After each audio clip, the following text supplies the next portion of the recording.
Good morning. Welcome to another edition of Tech Tuesday presented by Delta Media Group, where we're going over something very appropriate today. We are going over customer list so that you can check it twice and figure out which one of your customers are. I don't know. It was kind of a stretch. I mean, it's the week before Christmas. What are you going to do?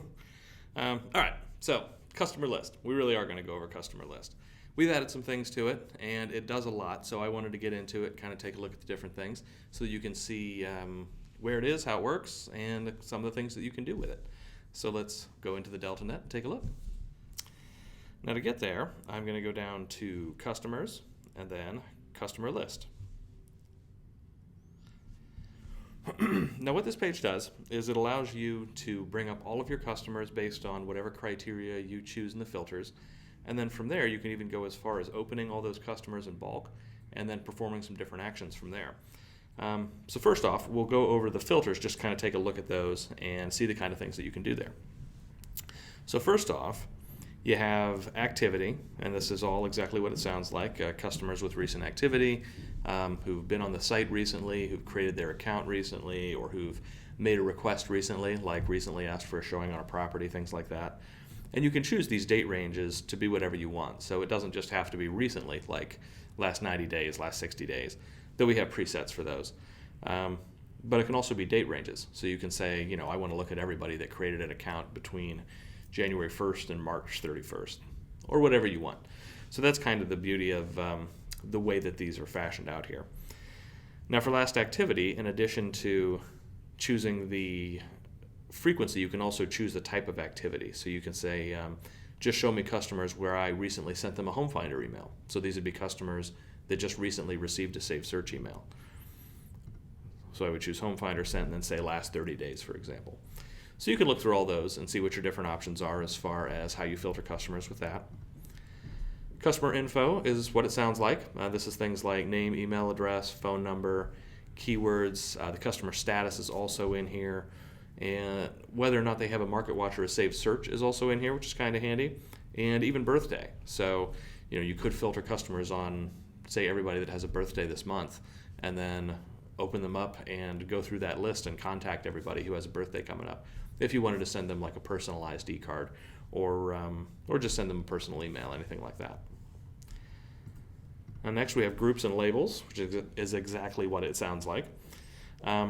So under groups, you can select from all your customer groups. So you can select one or any combination of those groups to return just customers that are in those groups. You can do the same thing with labels. So if I select labels, these would be customers that I have labeled in different ways. Requests allows you to sort of nail down nail down leads based on where they made their initial request or any kind of request type. What this comes down to is whenever they've asked for something on the website, that basically amounts to a request. And some of those requests would be email requests, like they're asking for information on a property or they filled out your contact form. And some could be like showing requests. So, they went to a listing page and they asked for a showing on a listing. This allows you to filter down customers whose either their very first request was something specific, like say their very first request or initial source was they came in from your website. So we could go down to agent website here.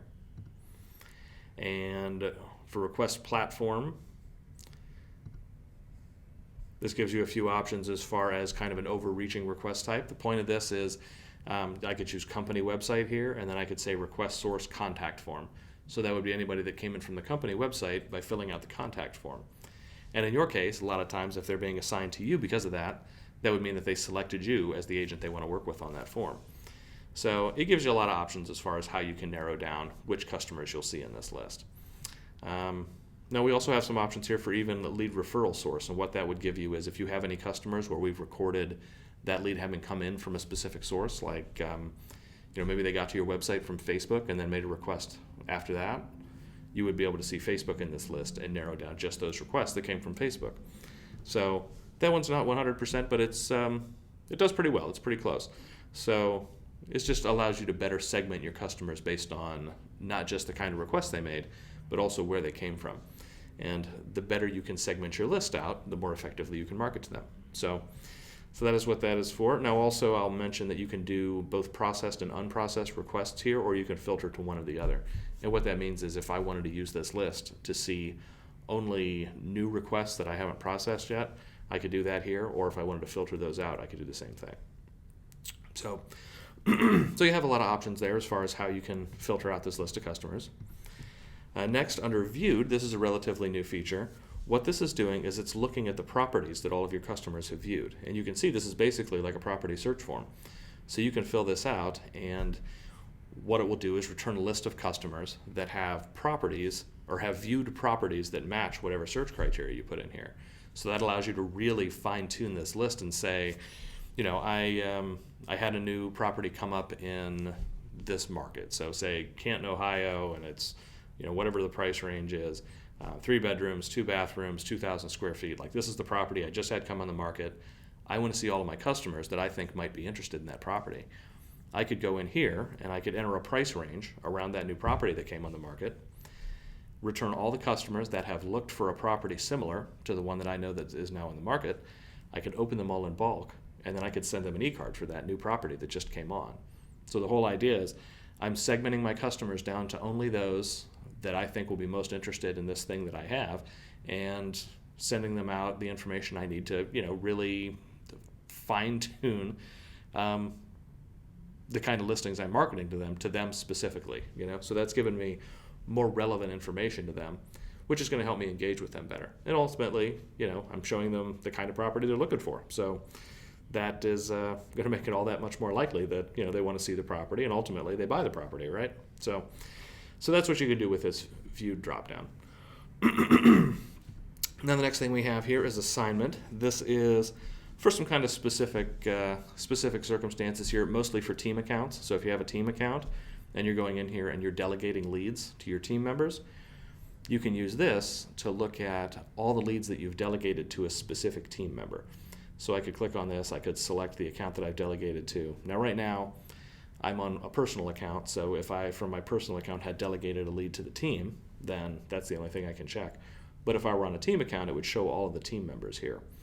So from there, I could say, show me all the leads that I delegated to Bob the agent. And when I do that, it'll give me back all just those leads specifically so that I can keep track of those, see, you know, how Bob's following up on those and all those kinds of things. So there you go. I can also exclude delegated customers if I want to narrow this list down, but I don't want to look at the ones that have been delegated to me. And then I can also narrow these down by their fee type. And fee type has to do with when the lead is assigned to you, how it's marked by the company, like whether this was a referral lead from the company or whether it's one that came in from your website directly. Now the next thing we have here under filter tools, what I can do is all these filters that I've put together, if I've put together a set that I'm going to commonly go in and reuse, I can name the filter and I can save it. And what that allows me to do is, if I'm using these all the time, I can go back in and I can just select these filters instead of going back in and entering them from scratch each time. I would just select my saved filter set and hit search, and then it would bring up all the leads that match that filter without me redoing it each time. So the other thing it does here is it shows you all of the filters that you've set so far. So that is kind of cool in this regard, so that you don't have to go through every one of these drop downs and find the filters that you set up. All you do is look here and you can see everything that you've put in. All right, so we'll close that out. Now the other thing we have here are a few different views that you can choose from. So some of these views are only like assign leads quickly is an admin related view, so that's one that won't be visible to most agents, but an admin could use that view to basically load up every customer that comes up in this customer list and have a quick reassignment panel on those so that they can reassign them to other agents. But you also have standard view by zip code, which is going to change the view up a little bit but have a zip code column in there. A call logging report, and then the customer engagement report. To take a look at the customer engagement report quick, well, the rest of my filters don't make any sense, so we're not going to find any matches. But what that'll do is show me not just each of the customers in a line like it normally would, but it shows me kind of an engagement score on each of those customers. And the idea there is it's giving me a better idea of who it is that I can go in and who I should focus my efforts on. Now, because of the width of my screen, if your screen's a little bit wider, you'll see more columns, but if I expand this a little bit, you can see engagement score is 0%. everything under this plus sign is an additional column that would show up in this report, just like the rest of the pages in the DeltaNet. So if my screen were wider, you would see all these as columns. But this allows you to see customers with the highest engagement score so that you can focus your efforts on those, because we've determined that they're spending more time on the website, making more requests, that sort of thing. And like I said, we're building that out as we go to kind of add more functionality to it and add more to it overall in terms of how accurate it is and how representative it really is of how likely that customer is to buy a home from you. So there you go. Now, the one thing that I will cover real quick here, just because I want to be as complete as possible. We have these binoculars you may have noticed up here in the corner. This opens up the advanced search. So if I click on that, you can see you have this advanced search system where you can load up your search filters. But in addition to loading your search filters, you can actually do groups of ands and ors when running searches here. So it's worth knowing that this is here in case there's something really specific that you're looking for. But you can do things like show me a customer whose first name is not equal to something specific. So let's say I didn't want any Steves. So I would say first name not equal to Steve, and we'll leave that as and I'll add a rule. So I want their first name not equal to Steve, and I want their spouse name, I'm picking ridiculous filters here, I know, and their spouse name equal to Karen. And we'll add another group, and then I'll say or, here we are, we're still in and, so we'll say and they're in one of these groups, and then we'll add another rule and we'll say or they're not in these other groups. So you see, I've made something completely worthless here. However, you can really fine-tune a search here. So you could say, depending on how you're segmenting your customers out, if you had different groups, say you had one group for 44708 and another one for 44709, and then one group for 55 and over, and one for people looking for a home, people who have families, and then one for active buyers. I could say, show me everybody who's inactive buyers, but not in the family group, but is older than 51 plus, or 50, but is in the 55 plus group, and is looking for houses in 44708. I could put that combination together here and then run that search and then end up with just that really specific list of customers that I could then open in bulk and then prospect to, either kind of, just a CRM style where I make a call and I go in and leave a note for them, and then I hit next and move to the next one and just go through each of them and prospecting them. Or I could send them all an e-card if, say, a property just came on the market that matches what that specific set of customers would be interested in. So you can see how much you can really fine-tune this. All right, so we'll back out of our advanced search here. Now, the next thing you can do is, once you've filtered everything down and you have your list of customers, you can open these customers in bulk. So what you probably see by default is this. So to open up the selection, so you can select more than one customer at once, you can click on Select Customers, and you can see it opens that checkbox. At this point, I can put a check mark next to the ones I want to open, or I could click this check mark up at the top, and that would select all. Now, if I hit this one at the top, it's going to ask me if I want to select just this page or if I want to select all the pages in the results set. So if I click this, you can see it says select all 49 rows. If I hit OK, that's going to select every result. If I hit cancel, it just selects the page that I'm on with the results. So if I only wanted that one page, that gives me the ability to do that. So I'm going to deselect all of them. We'll just select a few here. So once I've gone down this list and I've selected all the ones I want, I can go down to the bottom or the top really, and I can hit Open Selected Customers. It'll think about it for a minute, and then that'll take me through to this customer search page. Now from here, I have a lot more options. You can see down here is just their customer profile page. So their profile, their notes, the to-dos. This is exactly the same as if I had gone to, say, the customer center and I had clicked on their name. So it brings up exactly that same page. Save searches, saved properties, transactions, all that stuff loads up here. Now, the idea is that what I can do is go down here, I can find their contact information, and I can give them a call, send them an email. If they had a phone number in here, there would be a little text button, so I could click that and send them a text, as long as I have the right software on my computer. And after I send them that information, or after I talk to them or correspond with them, let's say I call them, I get a hold of them. They tell me what kind of property they're interested in. I can go down here. I can create a saved search, maybe create a market watch for them, add a note in here, and then click next and move on to the next customer. And then go down here, contact, back over here, add a new note, and then next again. And I can do that to just cycle through all of my customers really quickly and be able to contact this group that I put together.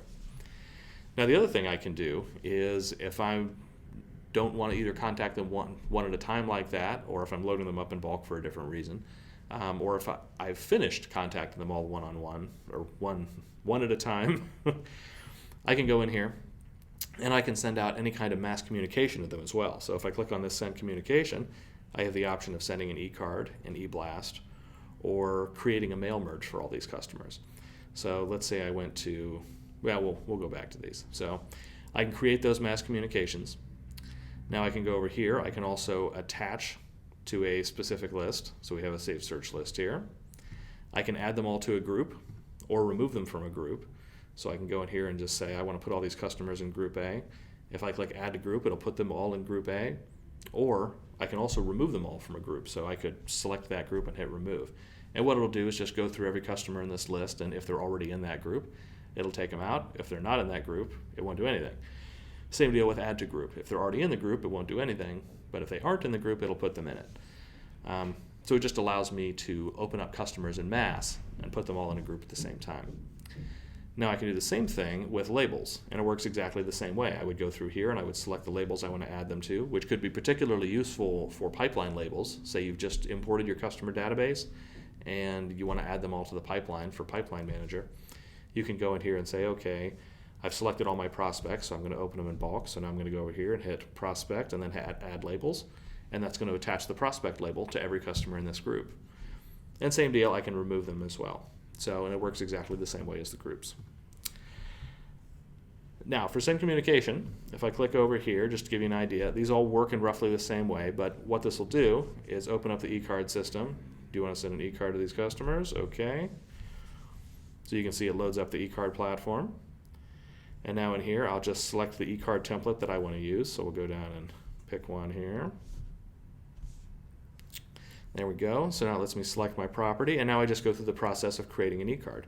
So this is an open house e-card, so I just picked a property here. I can put in an open house date. Here's my e-card, and just like the e-card system, if I wanted to modify any of these photos, I can click here and pick a new photo.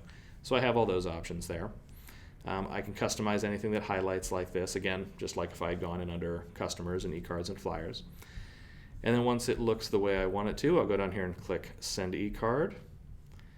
And you can see what is special about this is it loads up the group, or should load up the group, as a temporary group over here on the left. So we have these customer search groups. Now in this case, I've got so many in here from fiddling around that there are quite a few. You would generally just see one customer search group in here, I believe. And you would select your customer search group because that is the one that you just set up this e-card for, and then go down to the bottom and hit send e-card, and it would send to all the recipients of that group. So there you go. It works exactly the same way if you were to set up an email blast. So if I go in here, and actually now that I'm already in an e-card, I feel like I'll break something if I try it, but why not? I'm not scared. Do you want to send an e-blast to these customers?